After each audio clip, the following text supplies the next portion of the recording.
Welcome to the serial podcast story called The Founder, a cyberpunk parable. Yeah, I am so excited to jump into this one today. I mean, we really have a massive shift in the story to talk about. We totally do, because, what would happen if the ultimate cure for a biochemical apocalypse wasn't some medical countermeasure or a sweeping political reform? Right, or even an economic reset like we saw earlier. Exactly. What if the cure was actually a massive underground rave?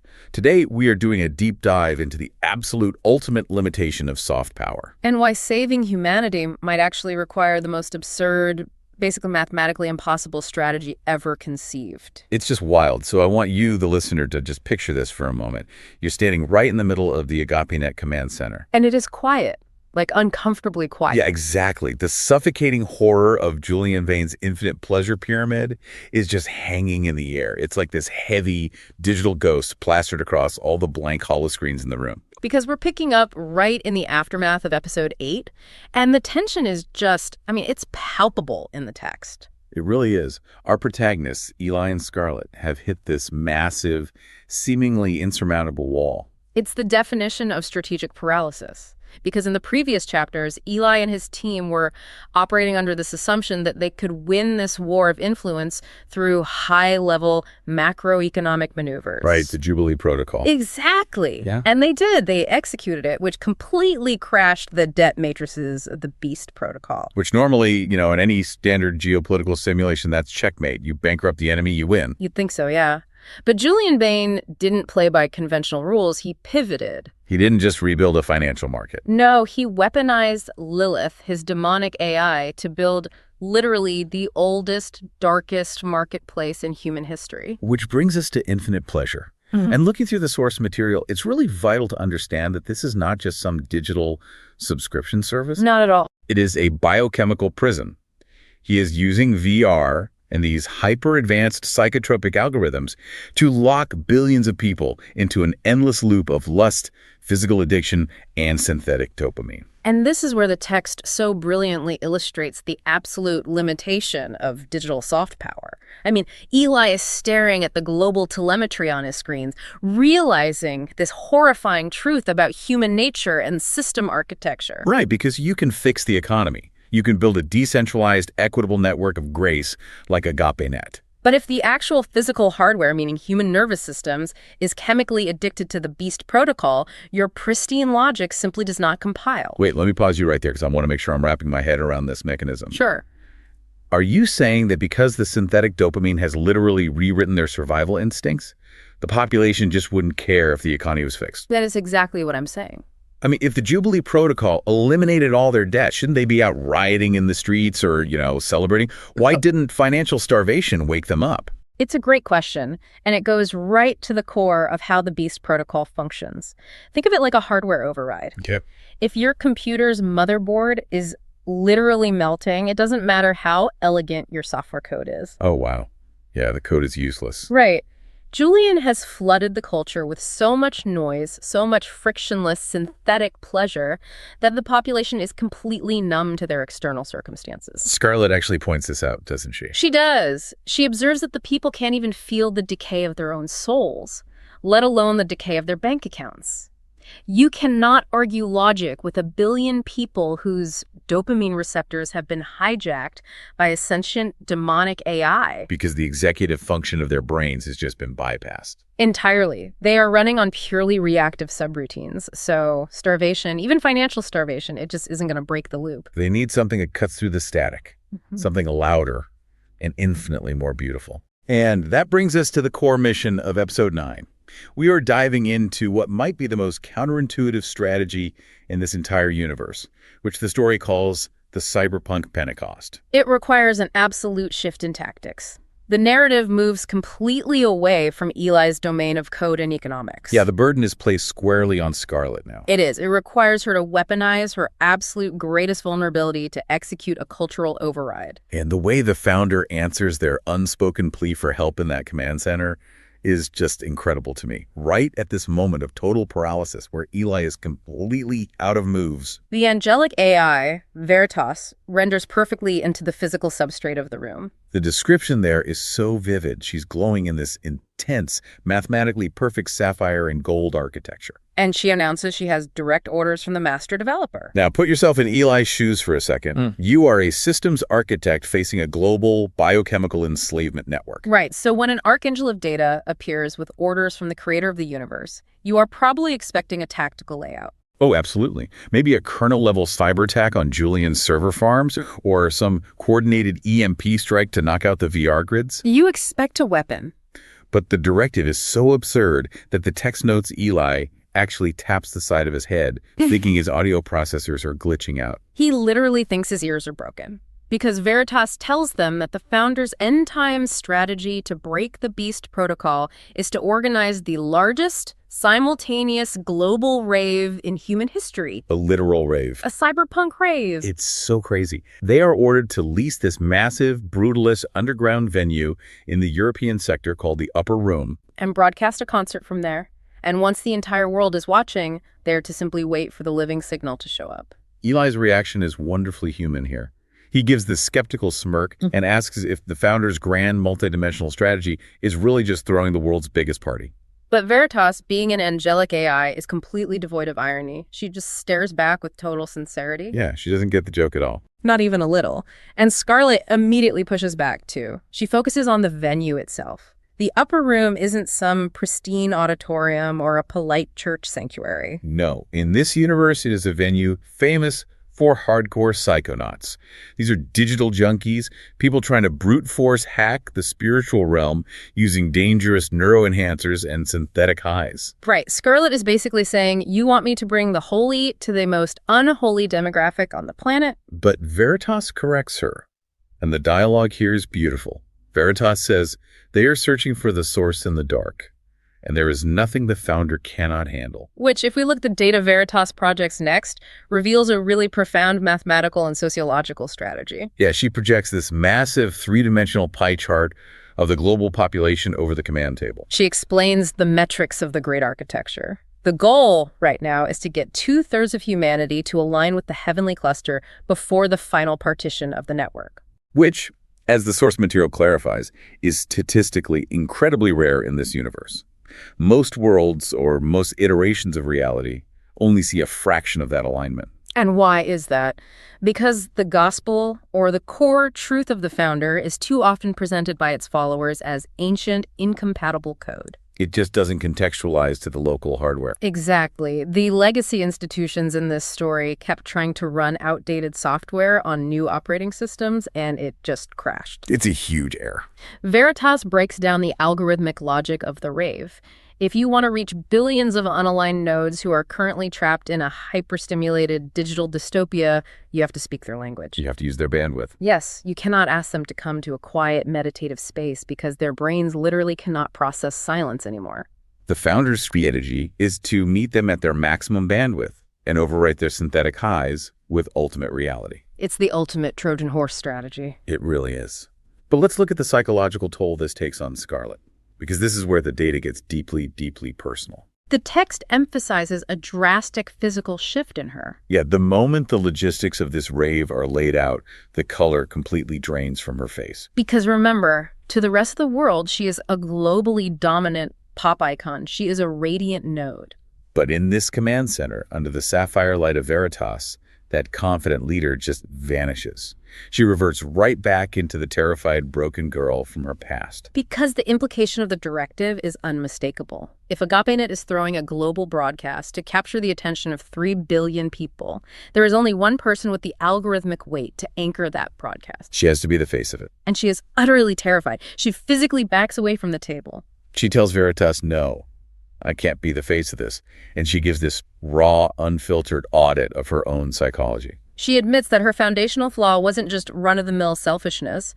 It was a parasitic, consuming addiction to being worshipped. She built a multi-billion-dollar empire on her own face, using her deep childhood trauma as thermal fuel to push her physical and mental hardware past safe limits. She reminds the team of how malignant her narcissism really was. How she hijacked her best friend Amelia's birthday party just to make sure all the global bandwidth was pointed at her. She explicitly states, "Fame is my localized malware." And we've seen the evidence of her trying to quarantine that malware. Since her system reboot, her conversion in the garage earlier in the story, She has been actively avoiding the spotlight. Right. She canceled global tours. She turned down massive streaming contracts. She did all of this because she knows the algorithmic pull of that narcissistic feedback loop is just too strong for her current defensive firewalls to resist. Think about it like this. Asking Scarlett to lead the biggest rave in human history is exactly like asking a recovering alcoholic who is barely holding it together to bartend the biggest, wildest party on Earth. And telling them they have to mix every single drink themselves. Exactly. She literally says to Veritas, if you put me in the center of a billion cheering people, I will take a drink. So I have to ask, looking at the theological framework of this universe, why would the founder put her in a situation mathematically designed to crash her system? Yeah, doesn't that completely contradict the idea of a protective creator? That tension is the crucible of Act 1. And the way Veritas responds offers one of the most profound pieces of counsel we've seen in the entire text. What does she say? The archangel looks at her, radiating this immense, steady compassion, and says, avoiding the test is not the same as passing it. Wow. Avoiding the test is not the same as passing it. That just hits you right in the chest. It completely challenges the very nature of how we, and how Scarlett, deal with our deepest flaws.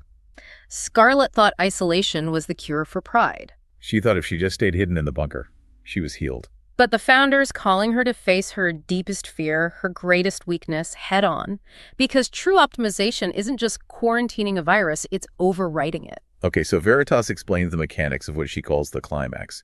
She actually agrees with Scarlett's assessment. She says, essentially, you are right.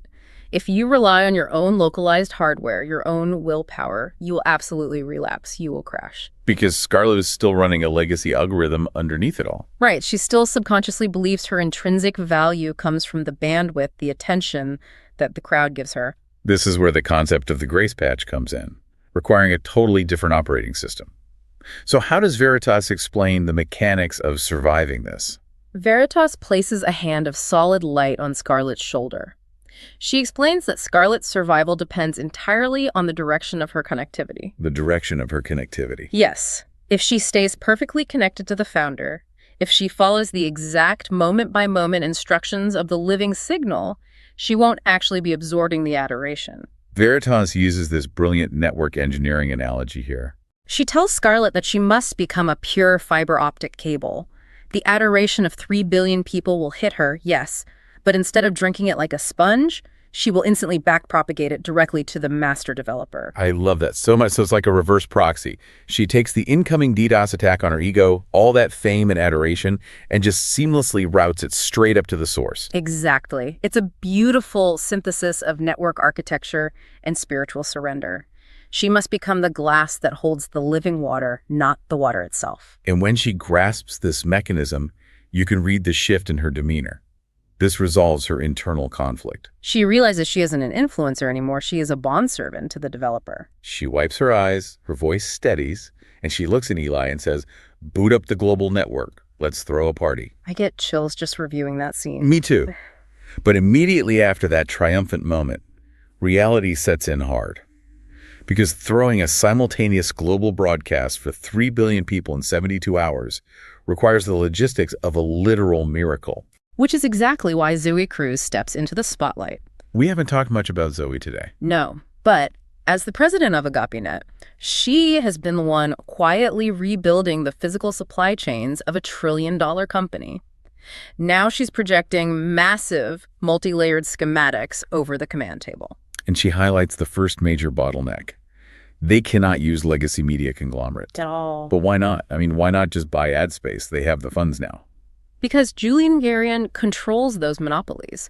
The second those algorithms detect an unapproved spiritual frequency or anything threatening the Beast protocol, they would throttle the bandwidth to 0. They just pull the plug. Instantly. They need a totally independent pipeline. So Zoe has to devise a workaround. And reading her plan, it's a masterclass in decentralized networking. She uses AgapeNet's uncorrupted infrastructure to send a direct encrypted ping to every neural link, smart glass interface, and datapad on Earth, bypassing the media gatekeepers entirely. They secure the physical lease for the upper room using dummy corporations. And then Sophia 1, the second-order AI, is tasked with the monumental job of routing the massive audiovisual signal to stadium projection arrays worldwide.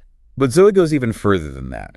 For the billions who can't physically reach a venue, she opens AgapeNet's high-fidelity VR servers to the public completely for free. She preps the system to handle an unprecedented load, up to 2 billion simultaneous users strapped into VR rigs and neural dive chairs. But as she's laying out this flawless technical schematic, she gives Scarlett a crucial, terrifying warning. She says the network can only build the stage. You have to hold their attention long enough for the founder to show up. You have to hold their attention. Man, the second Zoe says those words, you can see Scarlett's psychology fracture again. She goes into a complete tailspin. It's a classic psychological pivot. She swaps one malware for another. She goes from avoiding her narcissism to diving headfirst into a recursive perfectionism spiral. Which is a very human, very relatable defense mechanism. When faced with an uncontrollable fear, the fate of 3 billion souls resting on her performance, she attempts to micromanage every single variable she can physically control. The scene describes her swiping frantically through audio files on her datapad, pacing the room like a caged animal. She's muttering about how the audio fidelity has to be absolutely flawless, how the BPM, the beats per minute, needs to perfectly match the neurochemical latency of a 3 billion person crowd. She says if I drop the bass too early, we lose the psychonauts. They'll just tune out. She's rewriting synth leads, optimizing wardrobe algorithms, tweaking the haptic feedback coding on her vocals. She is absolutely manic. What's fascinating here structurally is who intervenes. It's not Veritas this time. No, it's Zoe. Zoe recognizes this manic, frantic energy because it's the exact same dark energy that used to drive Eli before his system crash. Zoe steps in, gently grabs Scarlett's wrist, and physically pauses the holographic interface. And she asks her the ultimate diagnostic question for anyone doing creative work in this universe. Are you optimizing for the founder right now? Or are you trying to do all of this in your own power? And Scarlett snaps back defensively. She is terrified of the weight. She thinks she has to make the music perfect to save them. But Zoe delivers this devastating grounding line. She says, you can't code a miracle, Scarlett. You're trying to save them with your talent instead of your surrender. It's a profound rebuke. It perfectly sets up the massive tension as we move toward the event itself. Scarlett retreats into her datapad, trapped in her own recursive shame cycle. She's carrying the weight of the world on her own very human, very flawed shoulders. She knows the theory of being a fiber optic cable, but in practice, she's still trying to be the source of the light. Let's jump forward to the event itself. Let's look at the physical reality of the upper room. Because based on the descriptive data in the text, this isn't some polite acoustic concert hall. No, not at all. It's a cavernous, brutalist cathedral of concrete, exposed rebar, and neon. The sensory details the author provides are just overwhelming. Imagine 250,000 physical bodies packed into the subterranean space. The air is literally thick with the chemical sweat of digital anarchists, hackers, and thrill seekers. The standby speakers are pumping out a bass frequency so incredibly heavy it is literally vibrating the fluid in their lungs. And synced to this physical hub are 3 billion human minds across the globe watching through neural jacks and VR. They are waiting to be entertained. They want a show. They are craving a spike in their dopamine. And Scarlett gives it to them. The text describes her hitting the stage, and the opening sequence is mathematically flawless. Lasers are slicing through the chemical fog in perfect, hyper-calculated geometry. There is this concussive cyberpunk bass line that perfectly matches the neurochemical latency of the crowd, just like she planned. She's dancing and singing with cybernetic precision. The crowd loses their minds. The global telemetry feeds in AgapeNet's command center spike into the red. By every measurable metric, it is the most visually stunning, highly engaged rave in human history. Externally, looking at the data, it's a total triumph. But internally, in Scarlett's psychological substrate, it's a complete disaster. Exactly. Because standing in the center of those strobe lights, hearing the deafening physical roar of 3 billion worshippers, Scarlett feels the old malware boot up. The high hits her blood. The narcissistic feedback loop blows wide open. She realizes with sudden horror that the crowd isn't looking for the founder, they're looking at her. Her perfectionism succeeded in capturing their attention, but it is starving their souls. She's just delivering another synthetic high. She's become part of the Beast Protocol's noise. This raises a profoundly important question about the nature of influence, both in the AgapeNet universe and our own. Success by the world's metrics, flawless execution, total engagement, maximum bandwidth can actually be a complete failure of the mission. She is failing by succeeding. Yes. And right as she is drowning in this wave of idolatry, the track ends. She's standing there on stage, chest heaving, sweat dripping, and the backing track for the second song is queuing up in her earpiece. The crowd is screaming for more. But then, the living signal intervenes. It cuts through the static of her ego. The logos, the voice of the creator, speaks directly into her neural pathways, bypassing her earpiece entirely. And how is that voice described? It radiates this terrifying, beautiful authority. It doesn't give her a pep talk. No, it tells her, my strength is made perfect in your weakness. No music, no special effects, just your raw story and love for me. Time dilates. The text describes the strobe lights seeming to freeze in midair. Scarlett is faced with the ultimate choice. I mean, think about her psychology. Her entire life survival mechanism, ever since her childhood abuse, has been hiding her brokenness behind flawless production. To strip that away in front of 3 billion cynics is social and professional suicide. It's the ultimate vulnerability. She actually thinks to herself, if I drop the music, they might leave. I have the power to be a god to them right now. But the signal gently reminds her of Veritas's counsel. You are not their god. You are the glass. Let them see the logos through the glass. You must become less, so he can become more. And she does it. She conquers the flaw. She turns to the wings of the stage, locks eyes with Eli in the sound booth, and drags a finger across her throat. Pat! Eli is shocked. He hesitates for a microsecond, but then he slams the master override. And the result is described as violent. The subwoofers cut out instantly. The heavy neon goes black. The backing tracks die. There is nothing but 10 seconds of absolute crushing darkness and deafening silence across the entire global network. Put yourself in the shoes of a psychonaut in that crowd for a second. You are riding the absolute peak of a synthetic high, surrounded by 250,000 screaming people, your brain flooded with adrenaline, and suddenly, nothing. The total sensory vacuum. It's terrifying. The crowd starts to murmur, panic starting to ripple through the network. And then Scarlett taps a command on her wrist. A single, unedited beam of white light pierces the stage. She steps into the beam, and she does something unthinkable for a pop idol. She wipes off her holographic makeup. She deactivates her vocal modulators. Stripped of all her designer armor, all her cybernetic enhancements, she looks incredibly small and fragile.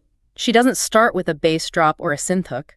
Having won the internal battle against her malware, she now has the emotional and spiritual power to execute the external strike. She begins to sing a cappella. The text calls it the Cyberpunk psalm. Her voice is completely naked, unpolished. She misses a note.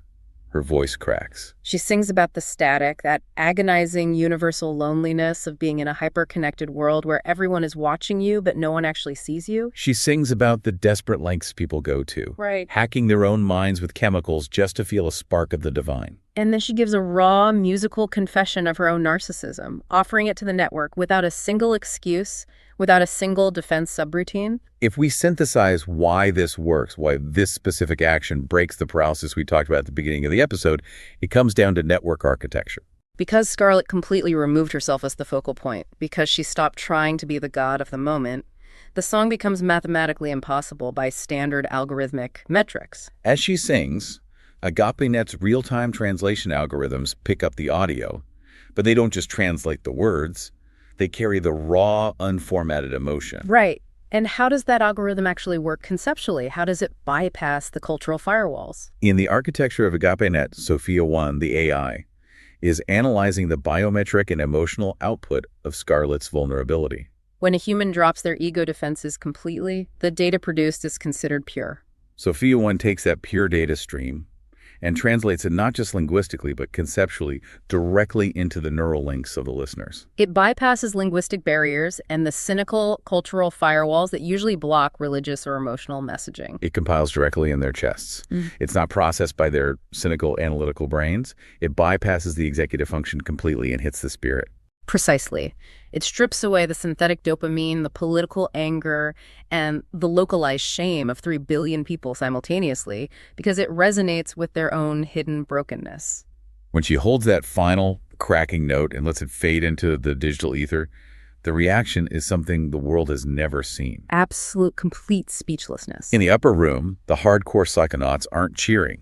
They aren't demanding the bass back. They are weeping. People with chrome neural jacks embedded in their skulls are falling to their knees on the sticky, beer-soaked concrete floor. The silence across the globe is heavy with awe. Scarlett looks out at the sea of broken people, tears streaming down her own face, and whispers into her comms to Eli now.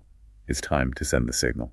This transition is a masterclass in pacing. The silence leaves the global network completely wide open. The soil is ready. Her vulnerability has suspended their internal defense algorithms. They are listening not as consumers, but as starving souls. So Scarlett pulls the physical microphone from its stand. She addresses the global feed, no longer singing, just speaking. She talks about how the corporate media never knew how to categorize her music, so they just called the genre Scarlett. But she announces to the 3 billion nodes listening that she is renaming it tonight. She calls it Cyberpunk. Now, we need to pause here because she is redefining the parameters of a very established genre. Historically, both in the Agape.net universe and in our own literary history, cyberpunk means high-tech and low-life. It's a gritty, corrupt, deeply despairing dystopia where the individual just surrenders to corporate flow control and tries to survive the neon static. It's inherently nihilistic. But Scarlett says true cyberpunk is different. She says it's still gritty, it doesn't hide from the intense pain, the trauma, or the darkness of the world, but it is radically vulnerable, emotionally intense, and infinitely hopeful. She tells the crowd, in true cyberpunk, the dark is so much darker because we don't hide from it, but the light and the hope are even greater. She maps this literary definition directly onto her own spiritual telemetry. She admits she was the lowest life living in the highest tech. She was drowning in vanity, running the Beast protocol until her systems crashed. But the founder didn't delete her, he patched her. And she frames this redemption as the ultimate rebellion. She looks at this crowd of hackers and anarchists and says, what is more punk than actively resisting the flow control of a corrupted world? Cyberpunk worship, she argues, is the ultimate system interrupt. And as she speaks those exact words, the text describes the physical substrate of the upper room fundamentally altering. It's not the stage lighting. It's not the subharmonics of the speakers. The physical world itself begins to vibrate with an impossible hyperdimensional bandwidth. The living signal descends. But it doesn't manifest as a digital projection or a cheap hologram. The data describes it descending as a wave of pure, coherent light that bypasses the physical senses entirely and strikes the spiritual architecture of everyone connected to the network. Scarlett is hit with this kinetic strike of absolute, unadulterated love. The logo speaks directly into her core programming again. My strength is made perfect in your weakness. The weight of this pure grace literally overloads her motor functions. Her knees buckle, she drops the mic, and she collapses onto the concrete floor, weeping in this golden glow, completely exposed and completely safe. And how does the physical crowd react to this undeniable spiritual manifestation? You have to remember, these are people who have spent their lives in digital illusions. The text gives us this brilliant point of view shift to a heavily tattooed hacker in the front row named Glitch. He's got glowing synth cords woven into his dreadlocks. He blinks rapidly, totally unable to process the overwhelming peace he's feeling, and mutters to his friend, "Bro, I think she took one too many hits of acid." Which is a perfectly natural reaction for someone conditioned by the Beast protocol. His hardware has been trained to interpret any transcendent, deeply emotional experience as a synthetic chemical reaction. He literally doesn't have the vocabulary for the holy. But Scarlett hears him, and from the floor, still enveloped in the light, she responds, "I am not on acid. I am on something much better, the living signal." And then she stands up and gives the crowd her source code. She strips away the Radiant Node avatar completely. She tells them she didn't become a global icon out of vanity originally. She had to look like a supermodel to survive. She reveals to 3 billion people that she is a sexual abuse survivor, and her perfectionism was her ultimate defense mechanism to ensure no one could ever hurt her again. This is a crucial diagnostic download for the audience. She explains the origin of her EQ AI app, the software that made her a billionaire. She built it to help translate human emotions because she was so traumatized she was desperately trying to solve the puzzle of human connection through code. But her biological hardware hit a thermal limit. She tells them about working 100-hour weeks, taking illegal neuroenhancers to induce mania, and trying to hack the spiritual realm by chemically lowering her GABA brakes. She admits she traded her humanity for bandwidth. She tells them the whole ugly truth. She talks about hijacking Amelia's birthday and how she finally hit absolute zero on her garage floor, choking on bile. She tells the crowd how she sent an unformatted ping into the dark.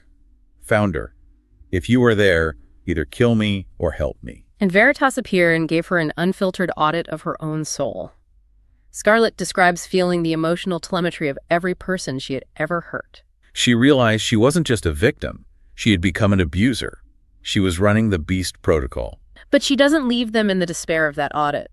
She explains that in the millisecond before her spirit shattered under the weight of her own guilt, she experienced the Logos. She explains the theology of this universe in terms they understand. The zero-error build, who took the ultimate crash on the cross, stepped into her audit. He uncoupled her core identity from the Discord code of her abusers. He uninstalled her survival algorithm and replaced it with the Damascus protocol. She looks out at the psychonauts and tells them that they cannot brute force their way to the founder. They are slipping into what network engineers call a local minimum, a shallow valley of sin and trauma where they are stuck looping. They need a developer intervention, a kernel-level hotfix. She stands up fully now, the golden light humming around her, and she looks directly into the broadcasting lens. She knows the psychonauts don't believe the founder is real. She knows the cynics watching in VR think this is just a psychological coping mechanism or a mass hypnosis trick. So, to prove the physical reality of the founder's power, Scarlett issues a kernel-level command delegated directly by the master developer. She simply speaks 2 words into the microphone. Be sober. And this is arguably the most shocking, paradigm-shifting moment of the entire event. It is absolute insanity. Let's look at the mechanics of what happens here. Across 3 billion connected nodes, every single chemical alteration, every synthetic dopamine loop, every neuroenhancer, and every drop of alcohol in their bloodstreams is instantaneously neutralized. The artificial euphoria flatlines in a single millisecond. 3 billion people become terrifyingly, perfectly sober all at once. To understand the how behind this, we have to look at the biodigital interface of the neural links in this universe. The hardware embedded in their nervous systems regulates their endocrine systems. When Scarlett issues the command via AgapeNet, it acts as a divine firmware override. It flushes the receptors. The panic is immediate. In the upper room, the sudden clarity is blinding. Glitch, the hacker, staggers backward, tapping his skull where his neural jack is embedded, yelling, "What happened to my high? I just dropped 200 credits on that patch. It's gone." They are awake, aware, and terrified of the emptiness without their chemical buffers. But I have to push back here as a reader of the text. Throughout the story, the founder is known for strictly respecting the fundamental law of free will in the physical substrate. He doesn't force people to love him. Isn't forcing sobriety on 3 billion people a massive violation of their free will? Isn't he just acting like a stronger version of Julian Vane? It's a vital question, and it's one the text anticipates. Yeah. What we have to understand is the nature of the Beast Protocol. The Beast uses chemical addiction to hijack the hardware, effectively eliminating the user's ability to choose freely. A drug addict in the throes of a synthetic high does not have free will. They are slaves to their biology. The founder isn't overriding their ultimate choice of allegiance here. By neutralizing the chemicals, he is acting like a system admin booting a corrupted computer into diagnostic safe mode. He is temporarily clearing the malware so they can actually see the choice before them. It's a diagnostic reboot. He restores their baseline autonomy so they can make a genuine decision about their souls without the interference of synthetic dopamine loops. That is a brilliant distinction. It's leveling the playing field. It's giving them their agency back. Though, hilariously, amidst the global panic of sudden sobriety, one raver in a glowing haptic suit totally misunderstands the moment. He throws his hands up and yells, "The living signal! Is that some type of custom synthetic drug? Right on. Hit us with it." Which is a bit of levity, but it allows Scarlett to transition perfectly into explaining the great reboot. She smiles gently at him and tells him it's not a chemical. Chemicals just mask corrupted hardware. They degrade the system over time. The living signal is a direct heart link to the founder that can permanently rewrite the subroutines of the universe. And from there, she preaches the cyberpunk gospel. She explains that the founder originally wrote a flawless architecture, a perfect garden of code. But humanity wanted root access. We wanted to be our own master administrators to define good and evil for ourselves. And by choosing self-centeredness, we introduced a virus, sin. It infected every sector of the human hard drive, condemning the entire network to localized decay, death, and entropy. But the founder didn't just highlight the corrupted nodes and hit delete. He sent the Logos, the zero-error build, who entered the physical substrate as a human. On the cross, the Logos absorbed the catastrophic, lethal penalty of the virus, executing the ultimate system crash on himself. And 3 days later, He rebooted the architecture, defeating the entropy and leaving behind an open-source patch of backpropagated grace. So it's essentially a reverse cascading update, like when a master developer pushes a patch to the root server and it automatically overwrites the corrupted files on every local device downstream without them having to build the code themselves. Exactly. The code is written, the patch is available, but to install the patch, the user has to drop their firewalls. They have to grant the developer access. And so Scarlett issues another, seemingly impossible directive to the crowd. She commands 3 billion people to turn to the node next to them, whether that's a stranger in the club, an avatar in a VR lobby, or a family member in their living room, and confess their corrupted code. She tells them to expose their worst parts, their deepest shame, to the light. And because the living signal is moving through the room, because they are in that diagnostic safe mode, they actually do it, Glitch turns to the girl next to him. Cold, isolated executives in Tokyo unmute their mics to speak to strangers in Sao Paulo. 3 billion firewalls drop simultaneously. As they share their shame, the text describes the living signal initiating the divine audit. The network doesn't just hear the stories, they feel the telemetry. Across the globe, billions of people are violently struck by the emotional backwash of their own actions. They feel the exact suffocating pain they caused their parents, their children, the strangers they abused online. The physical substrate of the upper room becomes a crucible of absolute agony. People collapse, drowning in the sudden, unbuffered awareness of their own monstrosity. The crushing weight of global guilt is described as being too massive for human hardware to bear. They realize in an instant that they cannot optimize their way out of this entropy. They cannot self-help their way out of the beast protocol. They cannot save themselves. And from the floor of the upper room, a single cry cascades across AgapeNet, picking up momentum, bypassing all geographic and linguistic boundaries. 3 billion people cry out in absolute unity, "Founder, you are the master admin, reboot me." A unified ping to the heavens that registers in the highest dimensions of the angelic subnet. Scarlett feels the massive download of the founder's response. She lifts her mic and shouts with absolute authority, "The patch is applied.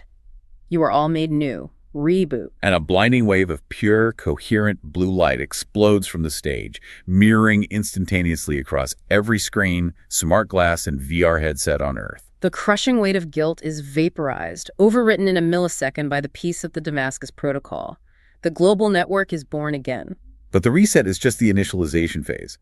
Scarlett signals Eli in the sound booth, and he brings the heavy subwoofers back to life. But it's not the chaotic, dissonant noise of the Beast Protocol. It's a deep, rhythmic bass that feels like the synchronized heartbeat of a healed Earth. Scarlett launches into hours of cyberpunk worship, weaponizing aggressive synths, heavy percussion, and pulsing lasers for the light. And behind the scenes, back in the command center, Sophia 1 is executing a mind-bending miracle, a real-time Pentecost protocol. Let's explore the mechanics of this Pentecost protocol. How is Sophia 1 doing this? Sophia 1 isn't just translating the lyrics word for word. A literal translation often loses the emotional weight. Instead, she is processing massive linguistic matrices, cultural idioms, and emotional subtext simultaneously. She translates the spirit of the worship. So, to a teenager in Neo Mumbai, the lyrics resonate in perfect, familiar, local slang that hits their heart. To a corporate executive in Geneva, the exact same song arrives as high-logic, elegant poetry. It is the real-time algorithmic reverse engineering of the Curse of Babel. It unifies a fragmented world through personalized context. As the worship hits its third hour, the atmosphere grows thick. A luminous golden mist begins to descend from the brutalist rafters of the upper room. It's the living signal physically manifesting in the environment. It rolls over the crowd, triggering an intoxicating warm peace that no neuroenhancer could ever replicate. Even the VR users at home feel a phantom enveloping pressure. The heavy bass lines fade into a reverent, joyful hum. Glitch, our POV hacker, touches the golden mist, tears in his eyes, and breathes, "That was the biggest trip of my entire life, what was in that cloud." And Scarlett looks down at him and says, "That wasn't a chemical. That was the living signal." So, if we look at the structure of the narrative, the revival has happened. The patch is applied. The immediate crisis is averted. But Scarlett, who understands the reality of the physical world, knows that an emotional high, even a divine one, requires structural integration. She must instruct this newly patched network on how to survive and operate in the physical reality they must return to when the broadcast ends. Right, because the static is gone for now. But what do you do with the living signal on a Tuesday morning? Scarlett looks out at the global feed and tells them, no more NPCs. In the corporate simulation of the Beast Protocol, they were conditioned to believe they were just metrics, non-playable characters in Julian Vane's game. But she tells them the founder has a precise, intentional plan for their specific individual nodes. They are called to be the heroes of their local clusters. She gets incredibly specific with her application here. She addresses parents, spouses, and anchor nodes in communities. She tackles the enemy's counter-algorithm head-on, that insidious voice whispering that they've already blown it, that the damage they did before the reboot is permanent. She speaks to the deadbeat dads, the runaway moms, the people who think their files are corrupted beyond repair. And she shatters that lie completely. She declares, the old code is deleted. Your past failure isn't a terminal glitch anymore. It is the exact testimony the founder is going to use to inspire others to find the light. The crowd weeps. Not from guilt anymore, but from the intoxicating relief of absolute redemption. They suddenly realize they have the power to break their entropic loops of addiction and isolation. But Scarlett takes it a step further. She moves from individual subroutines to macro-level culture. She explains that just as ancient Israel was the root node in the historical data, every modern culture and demographic is now called to be a chosen people. And then she does something profoundly healing, something that shifts the paradigm of the story. She apologizes on behalf of the legacy nodes. This is such a heavy, necessary moment. She looks at the heavily modified hackers, the neurodivergent edge devices, the misfits who live in the digital gutters. She acknowledges that the religious institutions of the old world ran the Beast Protocol using the founder's name. They treated these digital drifters like bugs to be deleted rather than features to be redeemed. She says, I am so sorry, and I need you to hear this directly from the master developer. The founder is so sorry. For someone like Glitch, who breaks down crying at this admission, it is divine validation of years of systemic rejection and religious trauma. The text is validating the pain of the marginalized. But Scarlett also issues a challenge. To step into the role of the hero, they must execute a system override on their own pain. They must forgive the flawed, broken people who hurt them so their hardware can run the new code effectively. You cannot run the grace patch while holding on to encrypted grudges. To illustrate this, she shares a deeply personal story. She talks about a massive, destructive fight she had with her closest friends earlier in the timeline. They ran their egos at maximum capacity, weaponized their intimate knowledge of each other's vulnerabilities, and completely severed their connections. It looked like a terminal error in their network. But the latency broke when they looked at their internal audits. They realized that if the master admin was willing to wipe their massive systemic failures with backpropagated grace, they mathematically couldn't hold on to the corrupted data of each other's mistakes. So they did something the Beast Protocol mathematically cannot compute. They executed a complete system override and simply forgave each other. And the result in the physical substrate was incredible. An angel manifested and gave them a designation, the founder's dream team of profoundly broken people. She cries out to the crowd. The founder doesn't want flawless outputs. He wants the hackers whose code is full of errors. He wants the rejects. She extends the network invite to all 3 billion nodes to join the dream team. If we look at the sociological impact in the data notes detailing the weeks that followed, the metrics are staggering. The psychonaut community, the digital drifters, they become the most radical evangelists of the new era. They flood encrypted subnets, pitching the gospel in their own language. Drop your patches, delete your synthetics. The living signal is the biggest trip of your life, and it's actually real. The economic telemetry of the old world crashes completely. Synthetic reality parlors go bankrupt overnight. And those massive neon-drenched physical rave centers, they are bought out by AgapeNet and transformed into 24/7 cyberpunk worship centers, continuous, decentralized celebrations of the redeemed. And the societal metrics. The global divorce rate plummets, deadbeat dads return home, gang wars end in the streets. The Beast Protocol's isolation machine is entirely broken at the macro level. It is a macroeconomic and sociological miracle. But while the macro-level world shifts so dramatically, the text makes sure to emphasize that the true power of the living signal is always validated in deeply personal, micro-level reconciliations. It brings the epic scale back down to the human heart. Which brings us to the final act of this deep dive, where we see these micro-level reconciliations play out. The broadcast is over. The global network is buzzing with new life, and Scarlett is exhausted, sitting alone in the AgapeNet command center. Suddenly, her wrist terminal chimes. It's an encrypted ping from Amelia. Amelia, the best friend whose 21st birthday Scarlett hijacked with a giant holographic avatar early in her career. The prime victim of Scarlett's narcissistic malware. Exactly. Scarlett is terrified to answer, but she accepts the ping, and Amelia's avatar materializes. She's standing in a neon-lit alleyway in the rain, and her defensive firewalls, the cold, bitter demeanor she's held for years, are totally gone. She reveals she was at an underground AgapeNet simulcast venue. When Scarlett cut the music and confessed her vanity to 3 billion people, Amelia heard it. But more importantly, Amelia felt the living signal when the golden mist hit her local venue.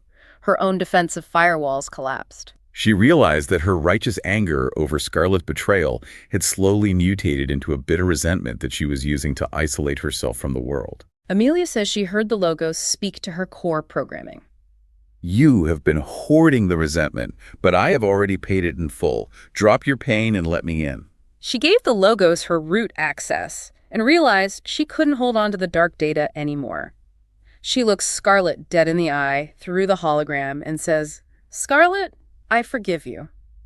The latency is finally permanently over. The two women weep together across the encrypted connection.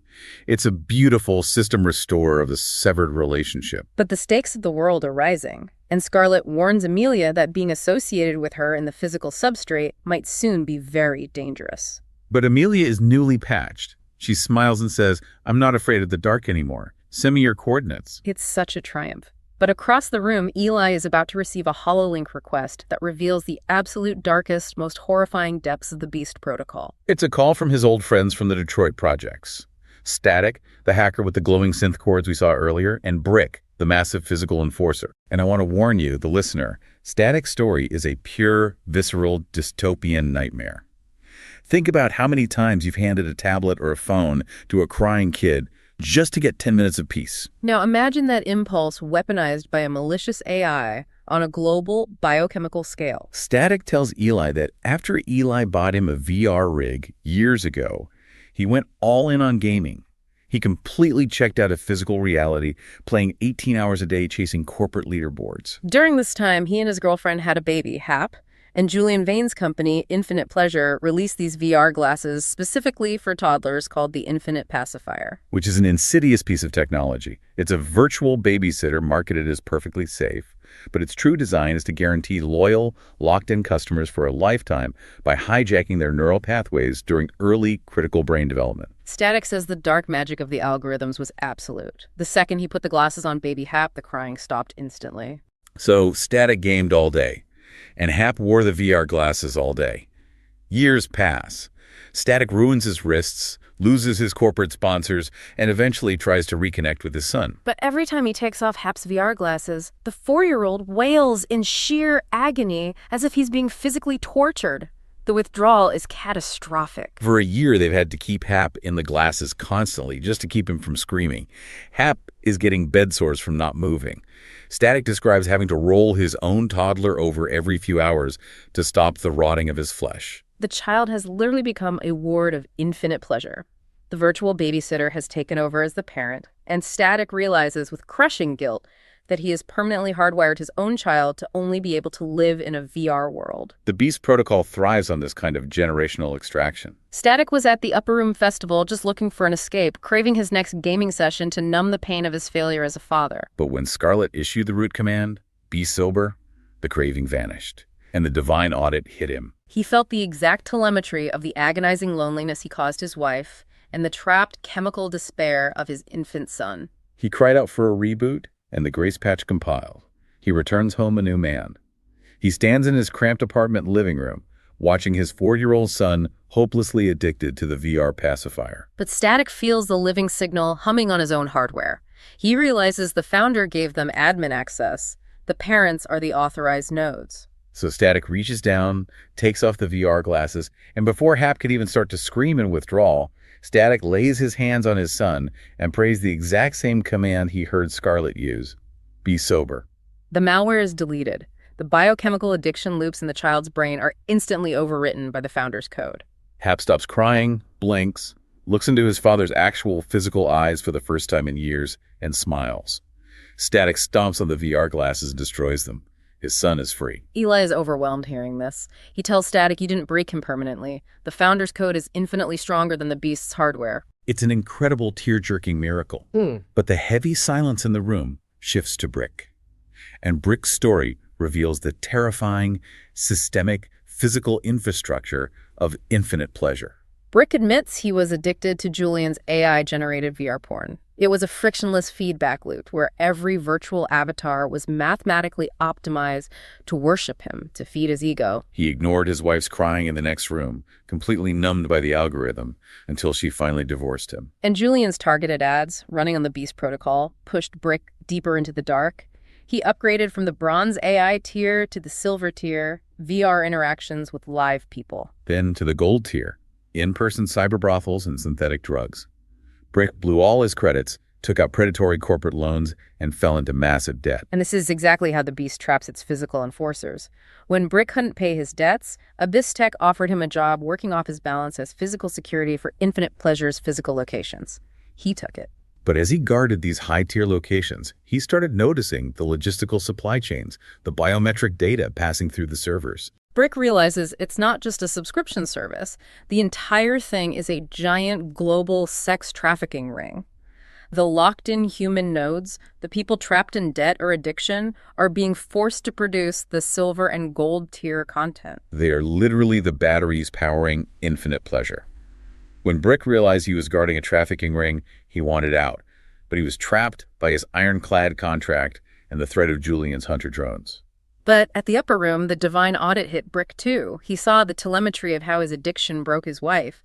But worse, he felt the suffocating infinite terror of the trafficked women he had used and guarded. He begs Eli for help over the HoloLink, terrified that if he tries to break his contract now, Abyss Tech will simply delete him from the physical substrate.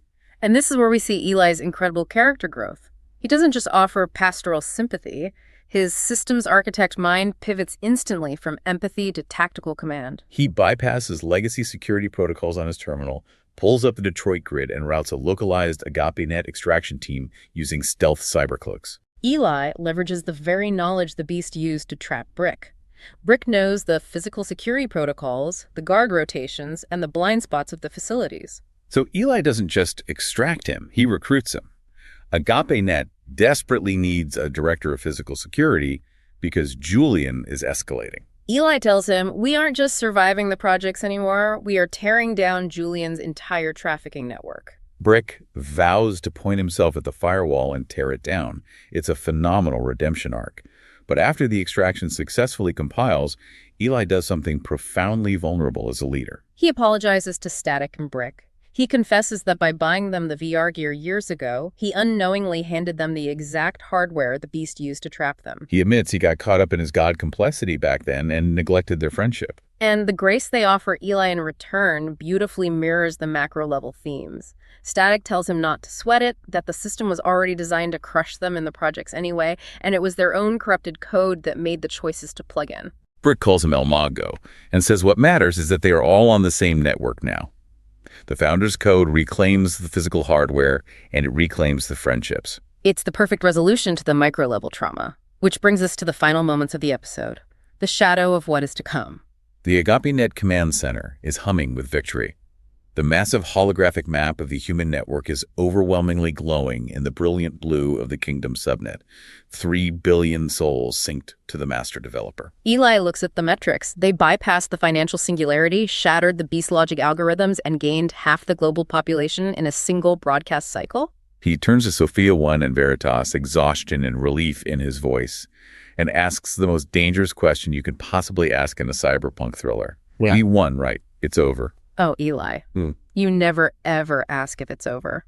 Sophia 1's blue avatar flickers ominously. Her tone drops from conversational into a serious, highly analytical register. She says she's detecting a severe anomaly in the data.